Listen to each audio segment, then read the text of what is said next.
Narcos Mexico actor Manuel Masalva isinailalim sa medically induced coma dahil sa bacterial infection na nakuha raw matapos magbakasyon sa Pilipinas noong Pebrero.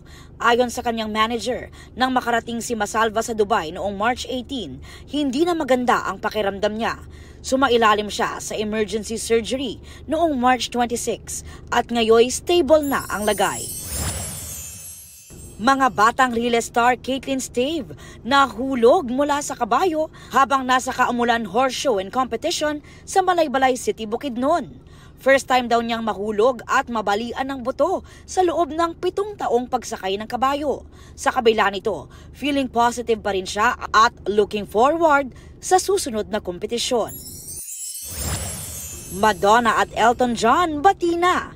Kwento ng Queen of Pop. Kinumpronta niya ang British singer-songwriter sa backstage ng isang show nitong weekend.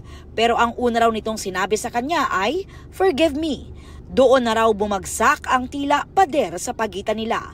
Nagpasalamat naman si Elton John sa pagpapatawad ni Madonna.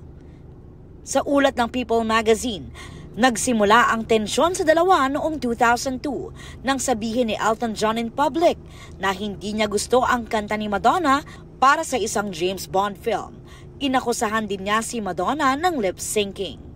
Aubrey Carampel nagbabalita para sa GMA Integrated News.